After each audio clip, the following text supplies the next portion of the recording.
Well, hello everybody.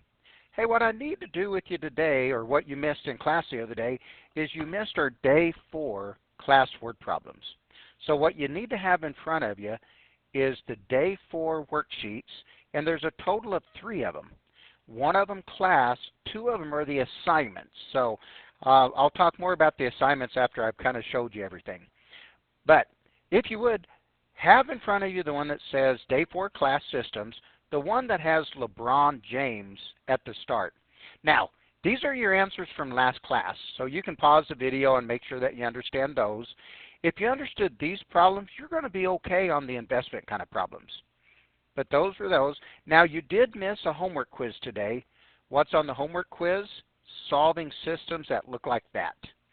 So if you would like to pause the video and check this, if I remember, this answer is 0 and 2.5. This answer, I believe, was -1, -1. You can pause the video and make sure that you know how to get those. And I don't remember that one right off the bat. But what I need to do with you is make sure that you understand how investments are figured. If I went to a bank and borrowed $1,000, and if they charged me 5% interest for that year, to figure out how much interest I would owe them, I would need to take the amount of money that I borrowed times 5% as a decimal. Now let's talk about how to change a percent to a decimal. I'm going to show you 2 ways. Right now, 5 is 5 with the period behind it. I need to slide this decimal 2 places to the left. So 5% as a decimal is 0.05. If you would rather use your calculator, just take 5 divided by 100, and your calculator will tell you 0.05.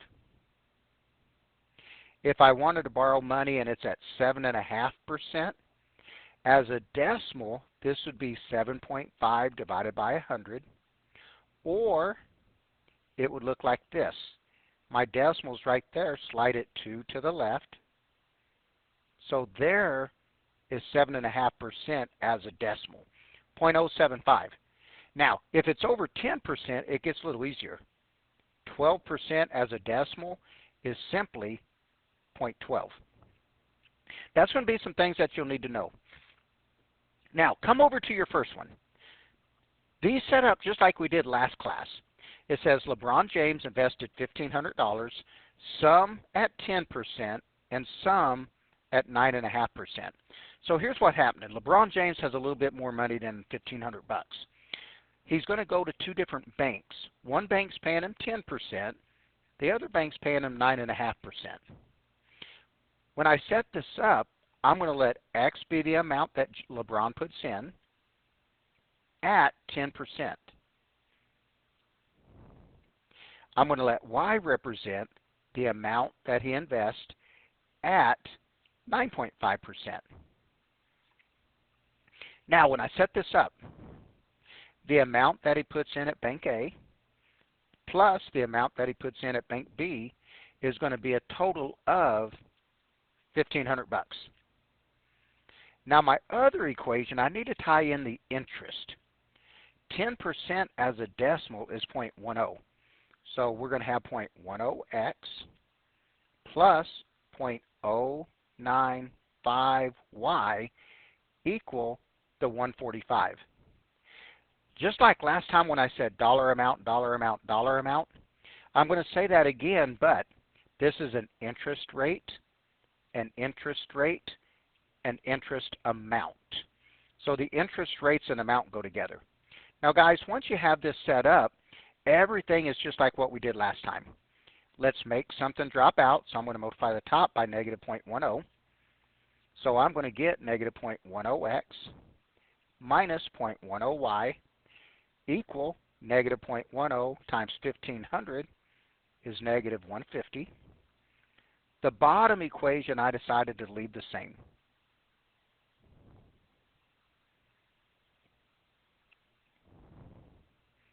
Now, when we add, notice that the x's drop out. Now, make sure you're still doing addition, guys.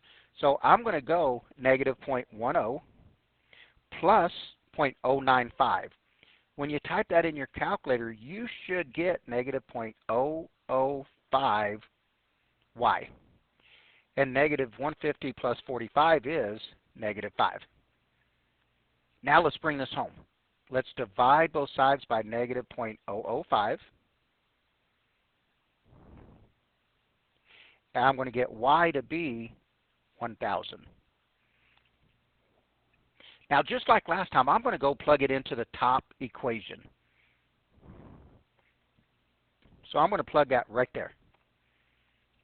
To solve this for x, I'm going to go 1,500 minus 1,000, and I'm going to get x to be 500. Now, here comes how to properly label this. The 500 and the 1,000, they are dollar amounts. So I'm going to say that he invested $500 at, and my x, let me get back to that, $500 at 10%, and he invested $1,000 at the other 9.5%. So there it is, nice and dummy proof. Once again, my numbers make sense. Somebody can invest $500 and $1,000. There's no negatives, so we're setting pretty good. But that's how they're going to set up. Here goes our number 2. It says Tim Tebow has part of his $9,500 savings invested in 2 different accounts. One's a CD, which stands for Certificate of Deposit. Those traditionally pay a little higher amounts, and the rest invested at a money mutual account. Those traditionally pay a little bit more than a CD. Last year, his money earned 8% on the CD and 12% on the money market, to give a total earned of $972. How much was invested at each rate? Well, once again, guys, my setup's going to look like this. I'm going to let X represent the amount of money that he put into his CD, which paid 8%. I'm going to let Y be the amount of money that he put into the money mutual account, which paid him 12%. Now, right now in today's society, we don't get anything close to 8 or 12, but for the sake of the problem. Now, my setup looks like this. The amount in the CD plus the amount in the money mutual account, the total amount of money that he invested happened to be $9,500. Now let's tie interest into it. 8% as a decimal, 8% as a decimal, slide it over 2, is 0.08x plus 0.12y equal 972. Now the rest is what we've been doing. Let's multiply the top equation by negative 0.08. So if I do that, I have negative 0.08x minus 0.08y equal, and if you take 9,500 times negative 0.08, you get negative 760. The bottom equation, we're leaving the same.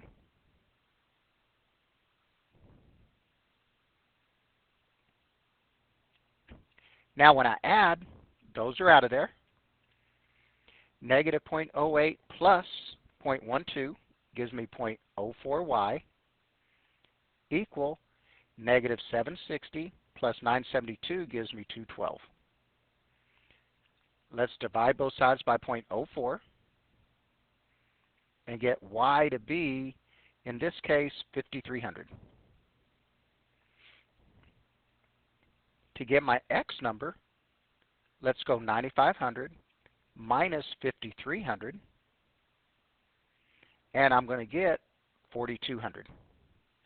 So that's my x value. Now, to dummy proof it, let's go here. My x is 4,200, and I know we're talking about dollars. So I'm going to say that he invested $4,200 at the x amount, which is 8%, and $5,300 at 12%.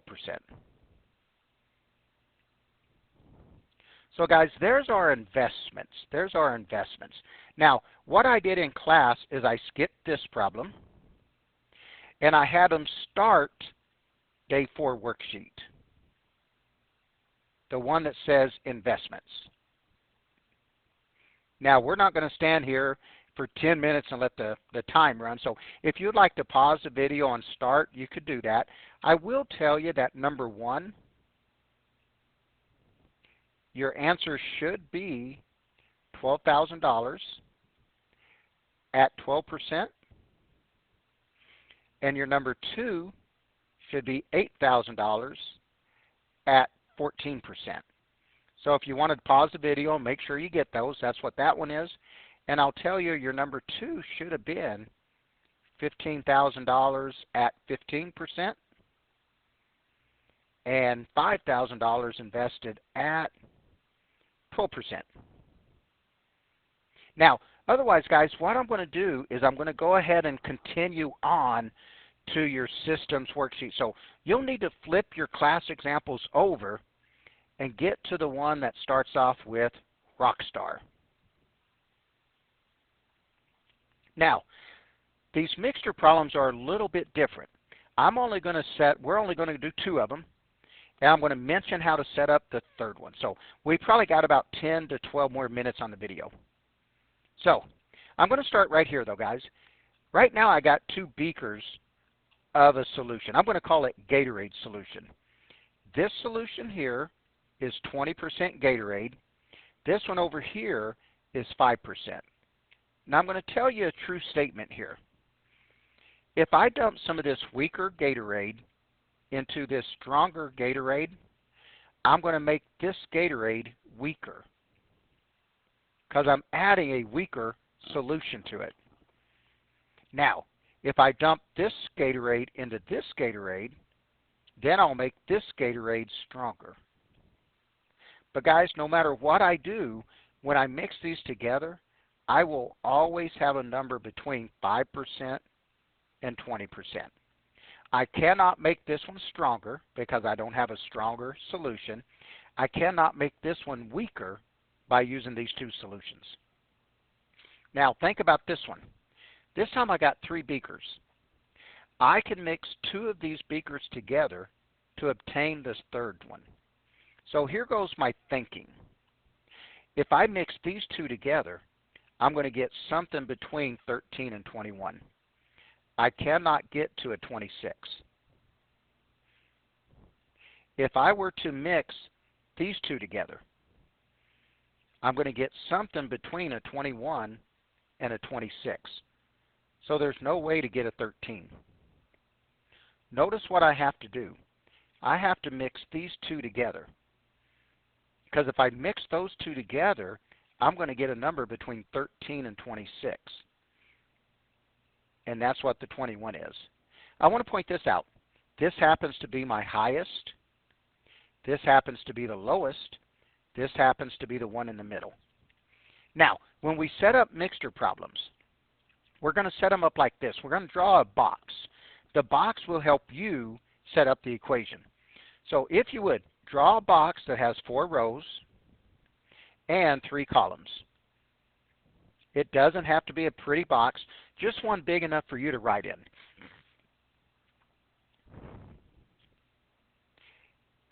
And then label it, if you would, amount, percent, and total. I'll give you just a second to do that.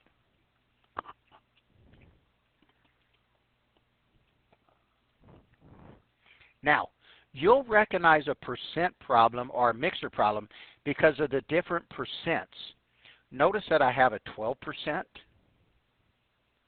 I have a 14%, and I have an 18%. Whenever you see 3 different percents, it's a mixture problem. Another dead giveaway on this one is the word mixture. Now, here's how we're going to set up our chart every time. I'm going to put an X there and a Y there. Now, we're going to read through this equation and figure out how many total ounces or pounds or liters or gallons that we want to come up with. And if we read through this, we see that we need to come up with 15 total ounces. So 15 goes right there. Now, if you'll set up your chart like this every time, it'll work perfect. If you'll go find me the lowest percent, the highest percent, and the middle percent as decimals, this thing will roll. So when I look at the three percentages I got a 12, a 14, and an 18. The littlest percent that I have is this 12%.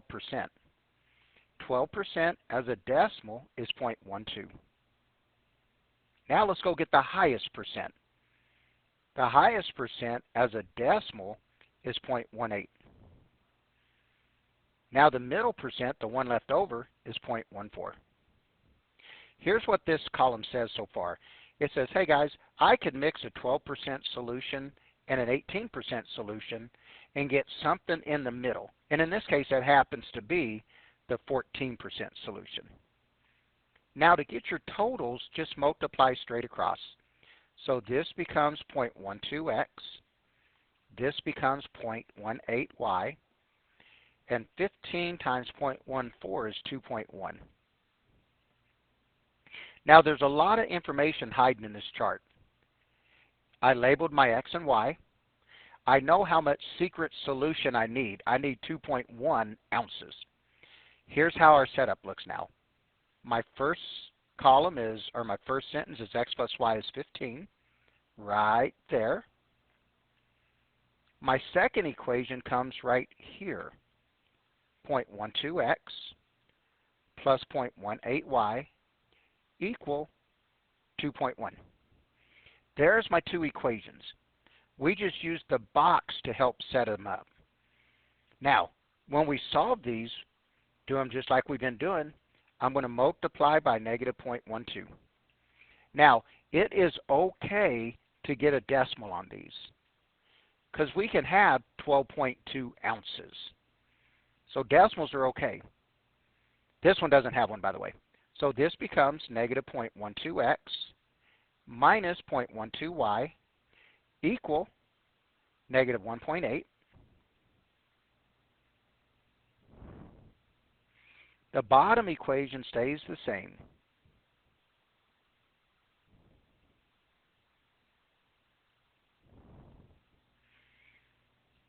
Now let's go ahead and solve this.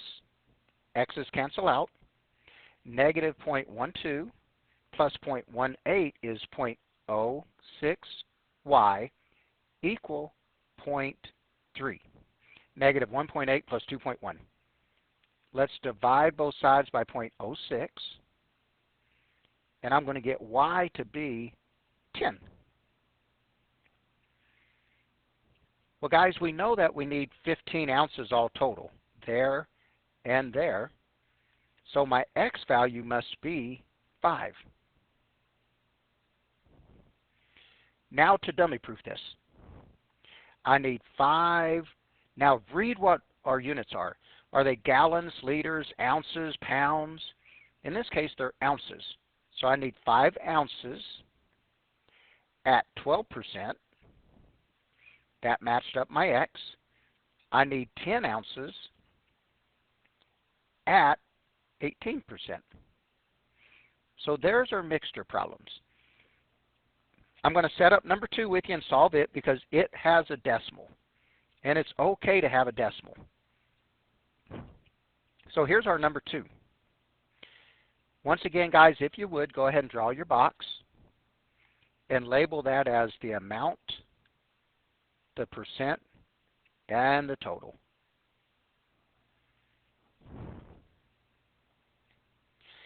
Now, as you read this, it says a 5% plant solution is mixed with a 12% plant solution to obtain 20 liters of an 8% solution. So here goes my box. There's an X there and a Y there, and I need 20 liters. Once again, let's just grab the percents. I need the lowest first as a decimal. So 5% is 0.05.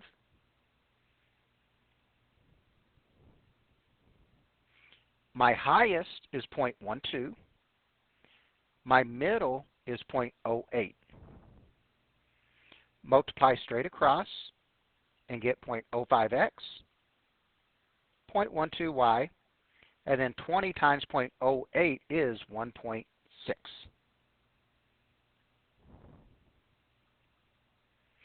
Now when I set this up, equation number 1, x plus y equal 20. My bottom equation, 0.05x plus 0.12y equal 1.6. Now, I'll go ahead and solve this one out for you, only because it has a decimal.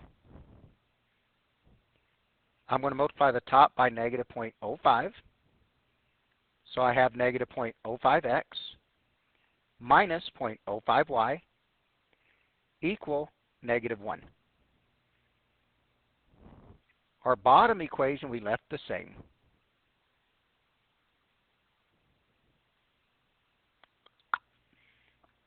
Let's add them up. X's cancel out. Negative 0.05 plus 0.12 is 0.07y equal 0.6.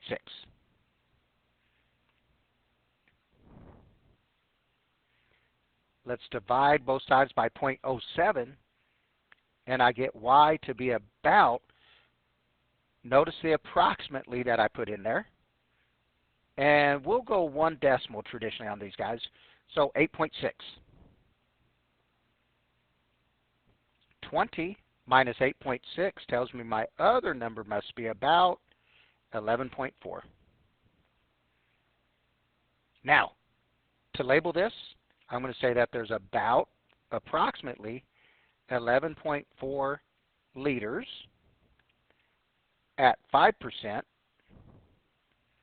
and about 8.6 liters at 12%. Now guys, I'm going to drop down to number 4. I'm just going to show you the middle column setup because it sets up the same. So let's just fill the box in for this. And then while I still got your attention, on the assignment, you're going to finish all 5 investment problems. And then on the mixture sheet, do any 5. So you could skip 3 of them.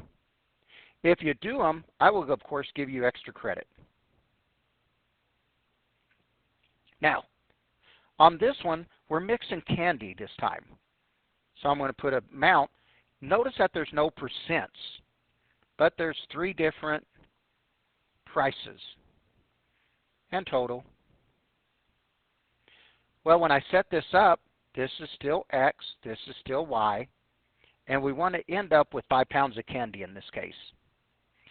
Now, we're going to do our middle column just like we did the other one. Go find me the smallest price, which happens to be 3 1/4. Go find me the biggest price, which happens to be $6.50. Go find me the middle price, which happens to be $4.50. Now notice, guys, I did not move my decimal 2 places to the left.